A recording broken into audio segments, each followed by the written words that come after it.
We talk about chemo, scans, and surgeries, but almost no one talks about what happens after. About the stiffness, the swelling, and the fear of moving. Or worse, the fact that no one told you movement was even part of healing. Welcome to the Life Doula podcast, where we talk about the things most people avoid: cancer, grief, dying, and the radical act of healing. We hold space for healing, not just surviving. Today, I want to begin with a moment of honesty. After cancer treatment ends, people assume we're done, finished. They say, congrats, you beat it. But what they don't see is a part that comes after. The stiffness, the fatigue, the swelling in your arm that no one warned you about, the fear of moving because no one told you the movement was part of recovery. That's why today's episode matters so much. I'm honored to be joined by someone who has made it her life's work to fill in those gaps. Coach April Perreras, a certified cancer exercise specialist and certified lymphedema therapist. She's worked with cancer patients and cancer survivors, helping them rebuild strength, confidence, and mobility, one intentional step at a time. And I'm one of them.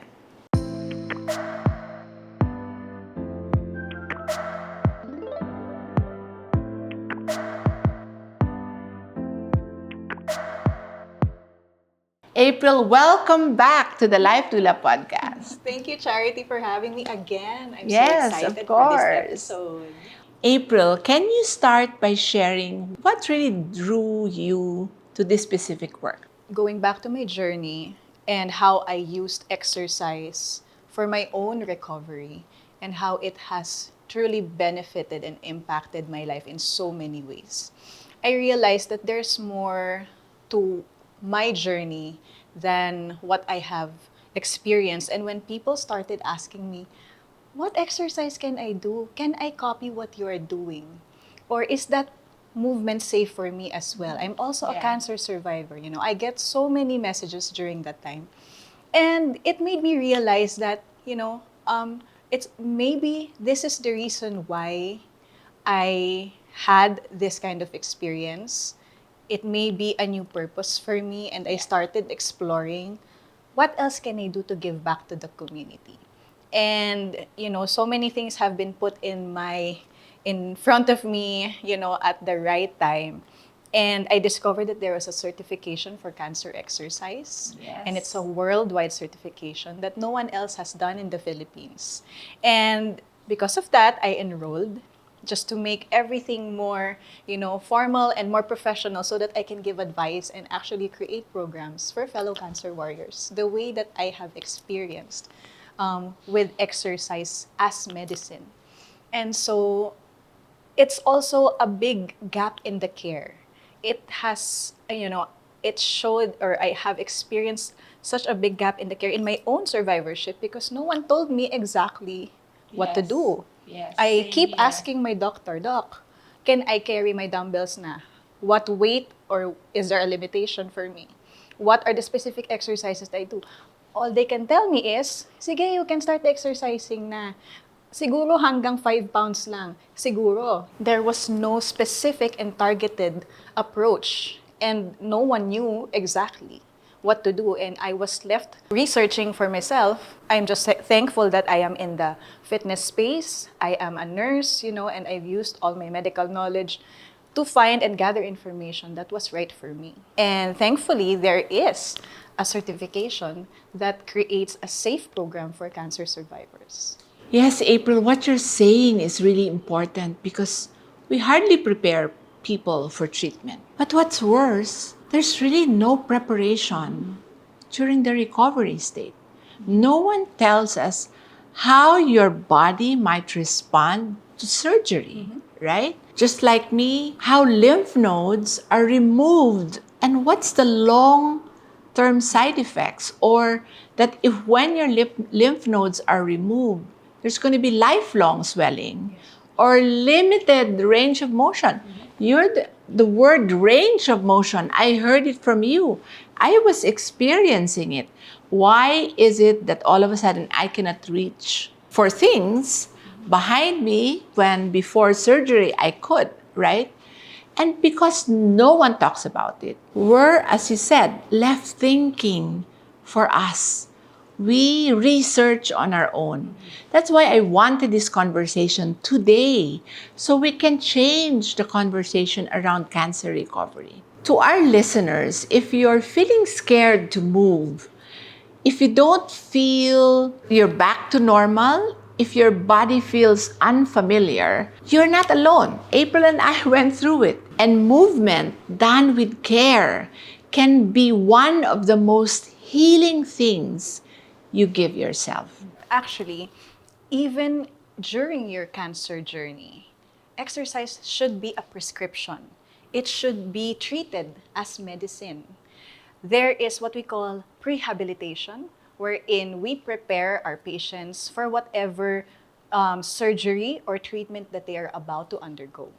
And that sets a big difference from those who have not done anything to prepare their body. Yeah. It will say a lot of how your recovery will go. And it will also help not just in that short term, but also for your long-term survivorship. You see, this is what a lot of patients do not know. Integrating movement during their active treatment phase. And how different is it, April, when you integrate movement or the exercise for someone who is on active treatment versus someone on survivorship? It's very different. So let's just say we have a client who is currently undergoing chemotherapy or radiation. And we usually expect that there will be side effects. There will be cancer-related fatigue. There will be a lot of limitations with regard to their energy and their movements. So we take that into consideration and still be able to integrate gentle movements and specific exercises that they can tolerate with the energy that they have. It's like we are meeting them where they are, but still giving them what their body needs, what their circulation needs in order to help enhance the effectivity of the chemotherapy drugs, how their body can easily recover from the effects of radiation, and how we can prevent the side effects such as limited range of motion, all those tightening that happens with radiation therapy, all the cancer-related fatigue. Gentle movements, aerobic exercises that are targeted at a specific time for when they are able to tolerate specific movements. Either after a few days after their chemotherapy, there's always a cycle in chemotherapy, Yes. right? There are days when you are really, really low in energy and you just cannot move or you just want to lie down. In those times where the fatigue is the highest, we just incorporate even just 5 to 10 minutes of gentle walking or, just marching in place, just moving your body and making sure that there is circulation. Intentional stretches. Intentional stretches is very important. Anything that will get your blood running through your system and creating movements for all your range of motion, even if you're just in your bed or on a chair, sitting on a chair. Yes. That would be enough. Yes. And we've heard it before. Just move your body. But after cancer, that's easier said than done, right? Your body feels unfamiliar. You're tired in ways you cannot explain. And you may be wondering, will movement help me or will movement hurt me? That's a question I ask myself during when I was done with treatment because I had a lot of aches and pains. And I guess that's a question so many survivors carry, and it's why I want to dive into with April today. Say, for example, a patient undergoes through surgery first. What would you recommend? What type of movement can they do?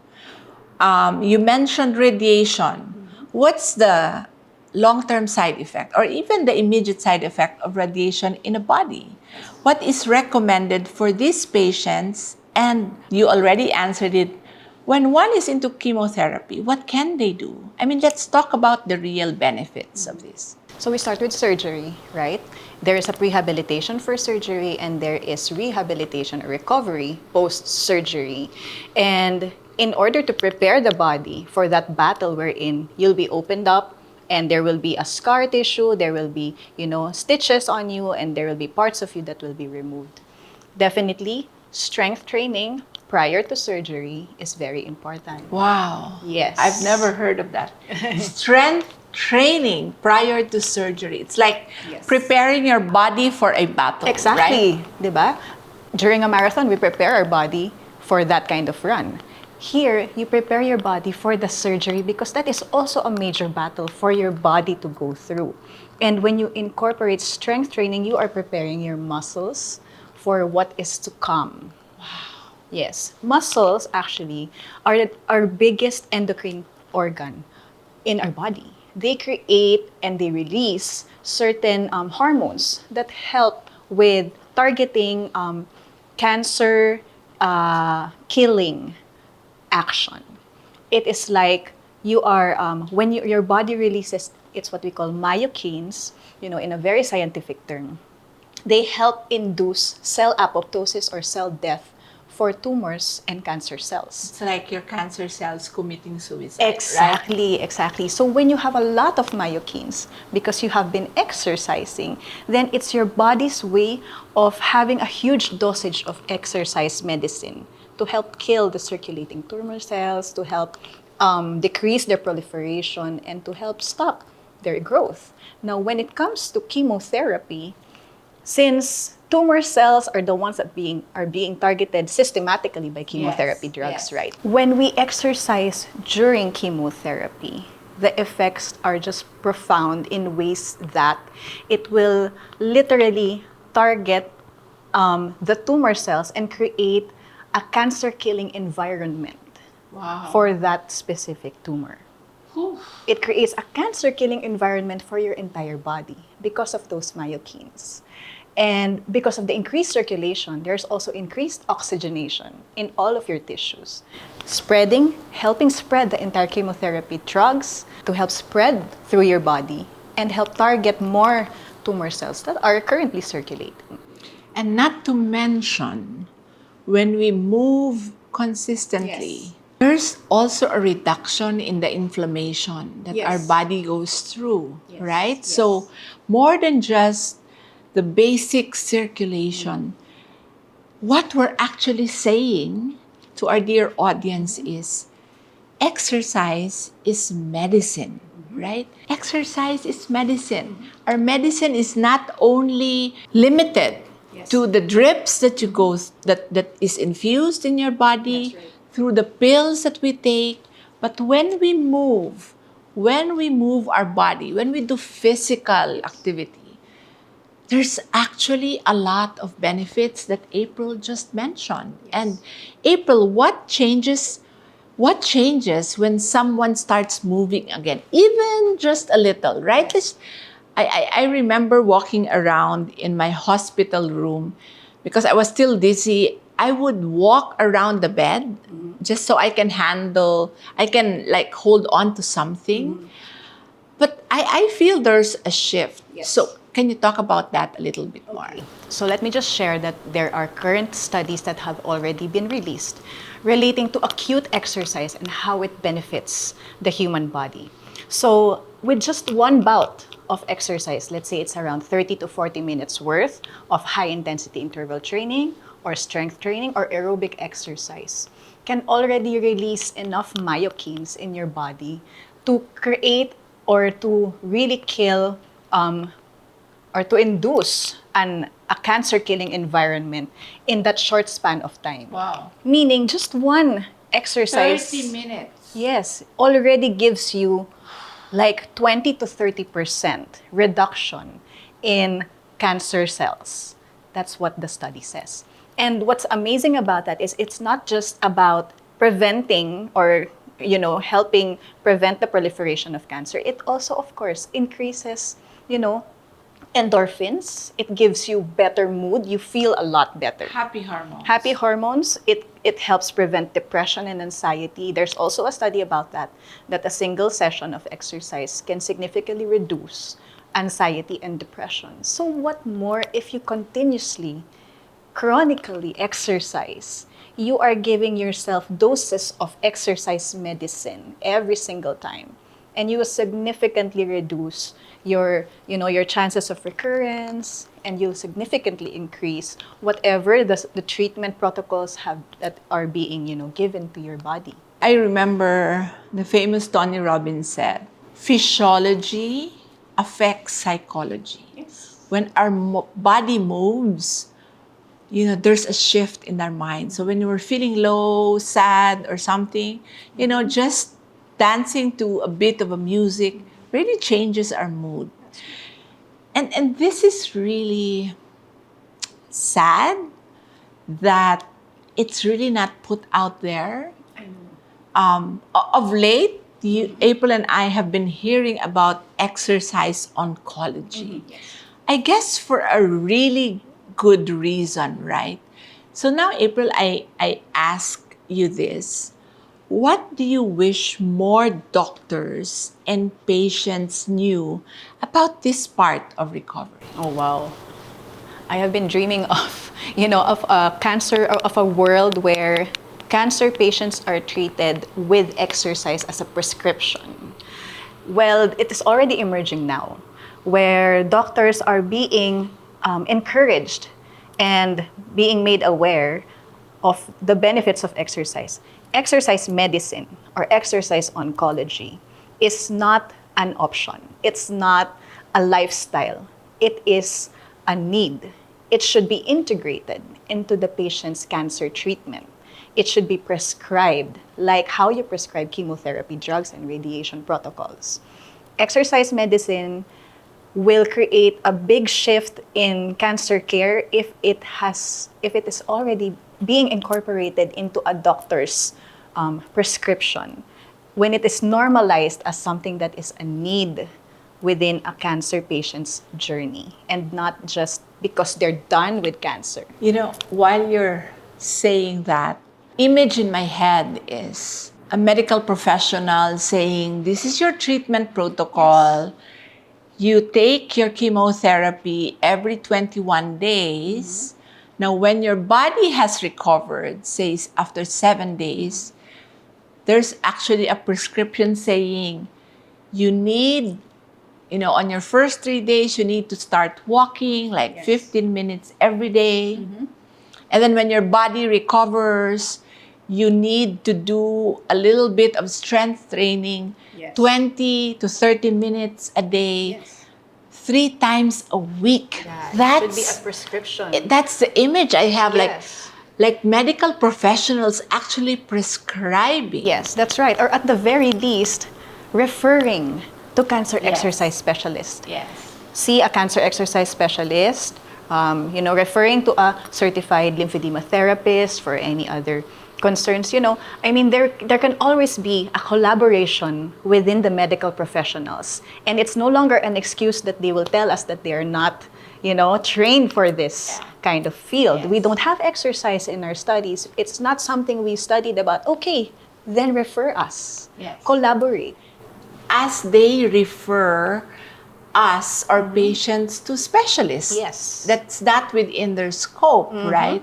Now let's talk about people who have actually rung the bell. I've finished, they got, a certification, a diploma. But who walks away more confused with their aftercare program? What type of movement exercise can they do now, April? You're done with treatment. They've obviously gone through some sort of surgical procedure. Some went through radiation, some didn't. But, they went through, at the very least, 6 months of chemotherapy. That's right. What can they do? Yeah, now here's the exciting part wherein they can finally enter a world. exciting. Exciting. When you can finally enter, your rehabilitative phase or recovery phase. And this is the same for both people who have not had any fitness background or those who want to return to how they were before, like me, right? And gentle exercises at first, just to make sure that you have normalized your range of motion that have been greatly affected by your surgeries or the scar tissues that were created because of your radiation, if you have not done any movement on those areas. But definitely incorporation of weights, strength training is a must. Building muscle is already the goal for survivorship. The more muscle mass you have, the greater your prognosis and also prevention of cancer recurrence. So that is the goal, to get back to strength, to build strength, build muscles, to improve your balance or all the other side effects that have been greatly affected by your chemo drugs or surgery, to restore functional movements, and create a lifestyle that they can continue on. April, people think I am biased, but I just want to ask you, are you the only certified practicing cancer exercise specialist in the country? Actually, I'm one of the first, but from where I graduated from, which is the Cancer Exercise Training Institute, and you have a global directory. In the Philippines, there's around 2 or 3 of us. But I have not met the other two, and I'm not sure how active they are. But definitely, I am trying to be as active as I can so that I can find more cancer patients to help. Now, there's another different field of exercise oncology or exercise oncology rehab that could also be present in the country, but I just have not met them yet. Okay. April, we've been talking about theories and all of this. Can you give our audience like a simple movement? I remember you saying, even if you're seated, right? And you tell me this all the time. Even if you're seated or you're in bed, there are things you can do as a movement. Can you probably demonstrate from where you are seated to our audience what you can do, especially those who underwent breast surgery, right?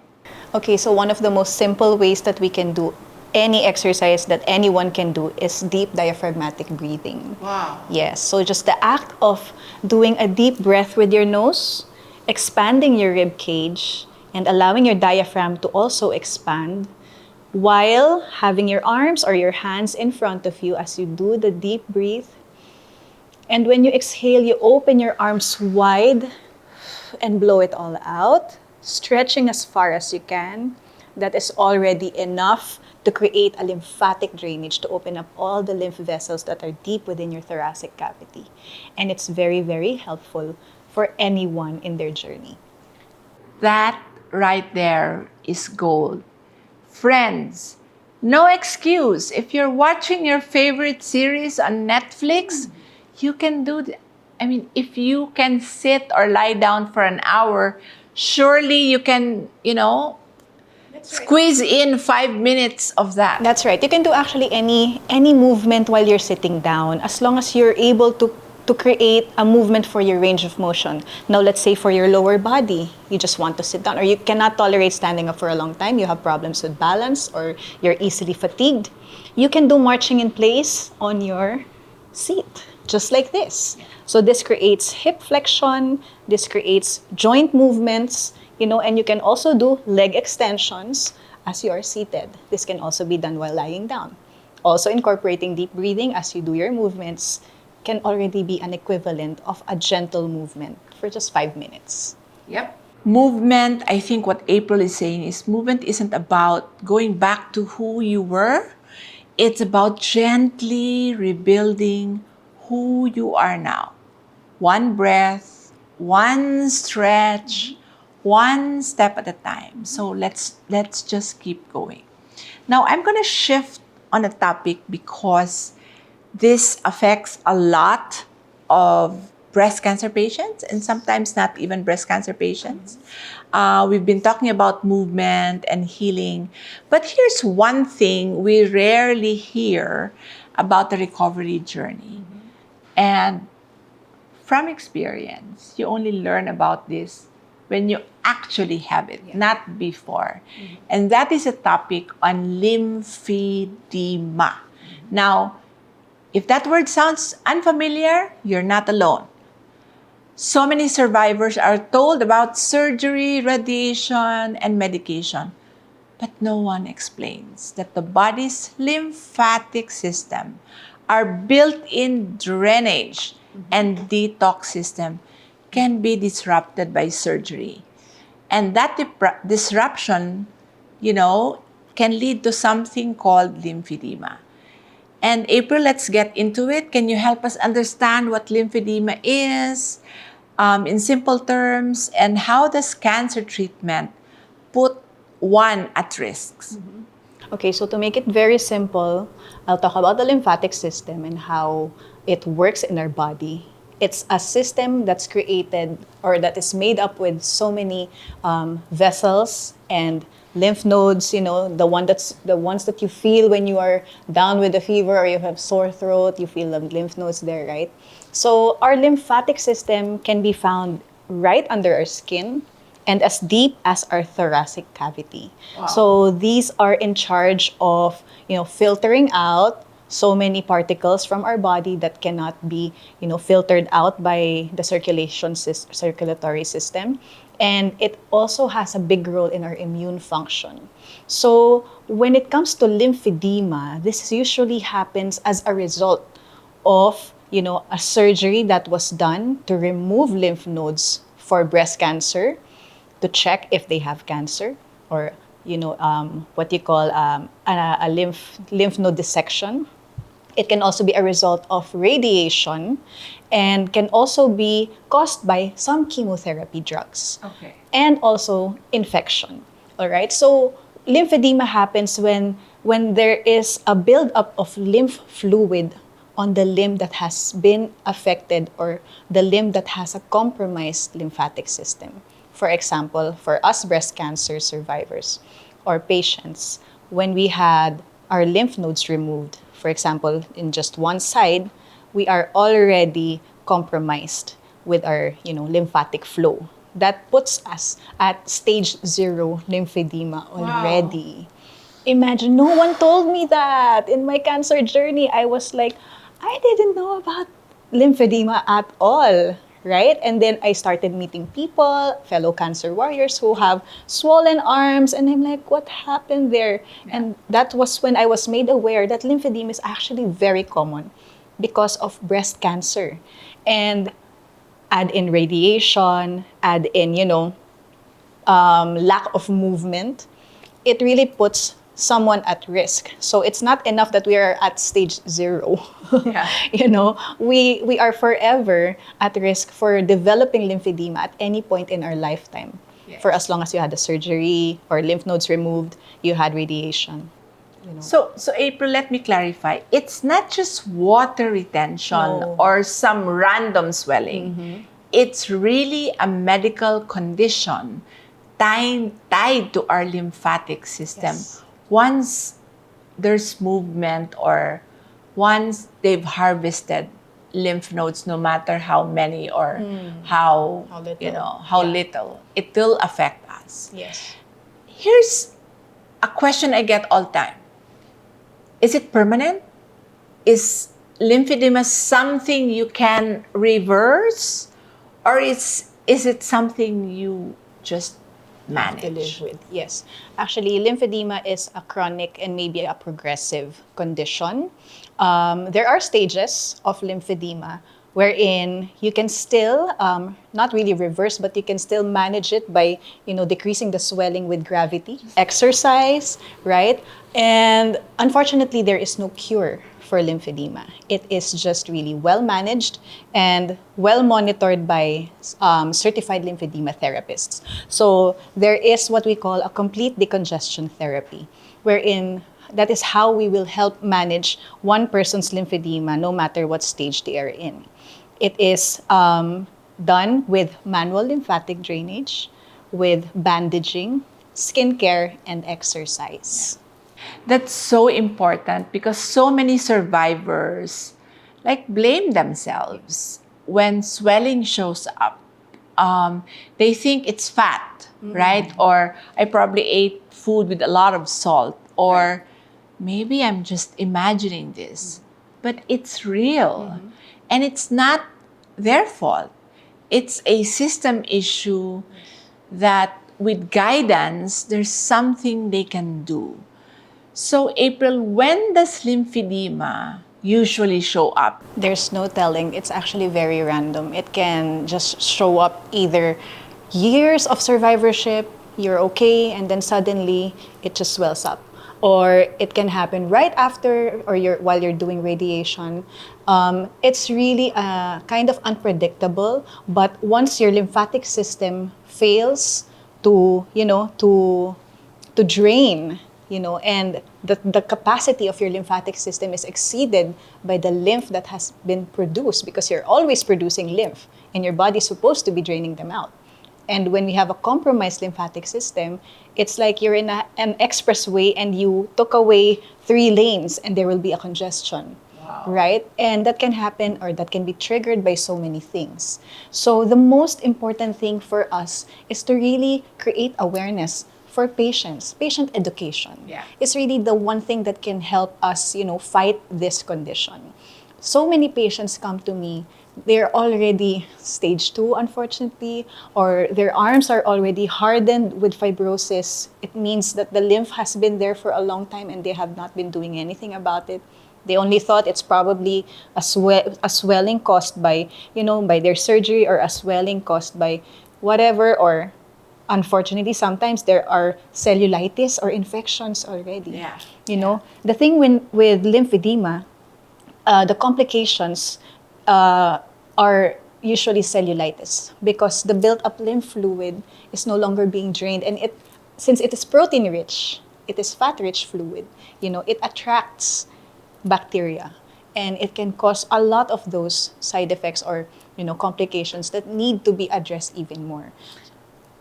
April, let's give our audience like some tools. They cannot examine it themselves, they cannot diagnose it, but what can they do to basically trigger, say, a consult with you?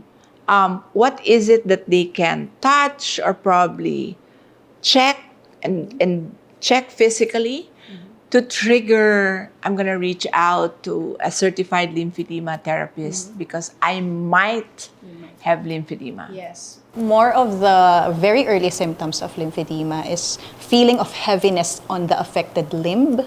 It's not your usual feeling. You will know that it's somehow feeling different. Either it's heavy or it's tight.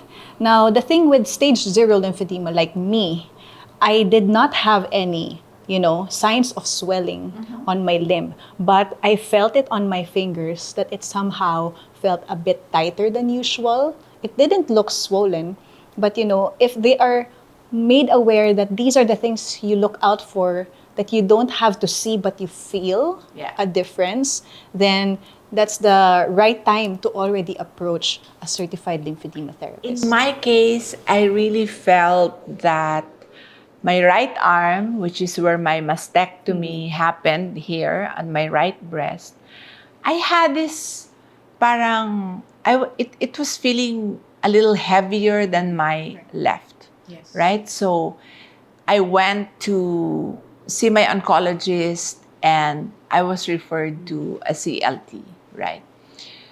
Let's talk about interventions. So they've really like felt something is amiss, like their right hand and their left hand are not pantay. One is a little bigger than the other.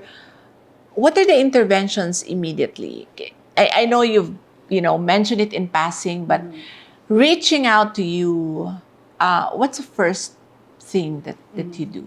Well, it's part of my assessment to also ask for the patient's medical, surgical, and treatment history, especially if they are cancer patients. And it is very important that they also get a clearance from a vascular doctor, so that we are clear of any problems with circulation, such as deep vein thrombosis or peripheral artery disease, because lymphedema or manual lymphatic drainage is something that should be done very carefully with proper assessment and we are making sure that there's nothing else or there's no other problems for you. So the next step would be we'll be measuring your limb, and we'll create a baseline, for our own record to know how much limb volume you are currently at right now. And when I perform a manual lymphatic drainage, it is done by doing a skin technique. It's a very specific technique. Yes, a very light skin technique wherein I am redirecting the lymphatic fluid towards the healthier lymphatic vessels. So, for example, you have already a compromised lymphatic channel here in your armpit because you have lymph nodes removed.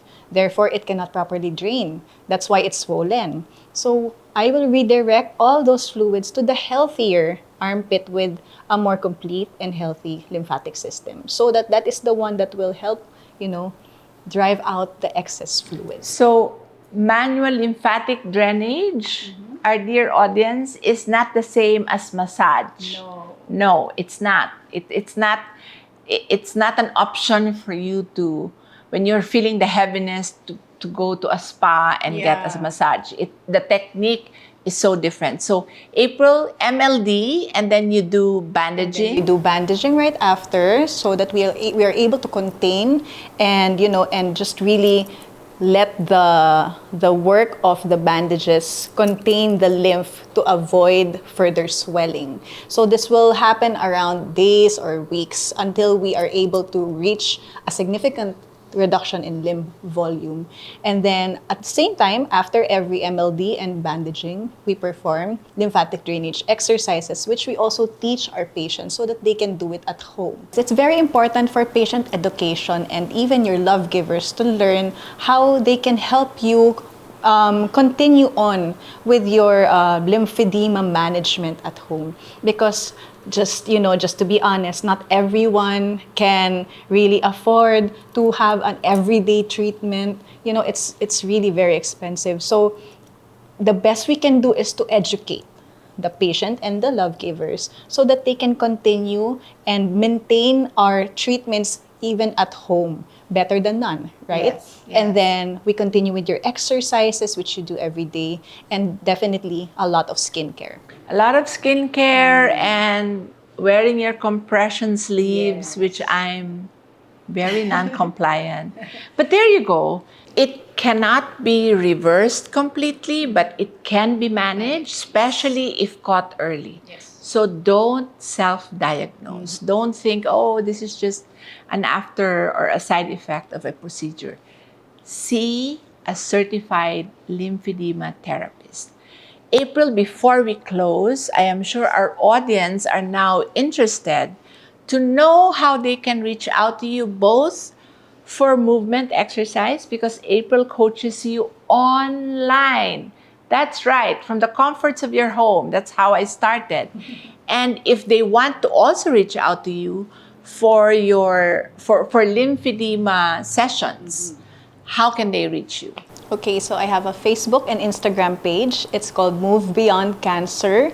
You can send me a DM anytime. I can give a free introductory call so that I get to know your case even more. If you have any inquiries or questions, we can answer them there. Everything is done online. Also, I have clinics. It's in Synapse Wellness Center and here in Better Days Wellness Center, Quezon City. So it's by appointment. Just send me a message. I also hold clinics somewhere in the south in Sucat. So if you're from the area, because I live in Santa Rosa as well, just send me a message so that we can also meet, in that area as well.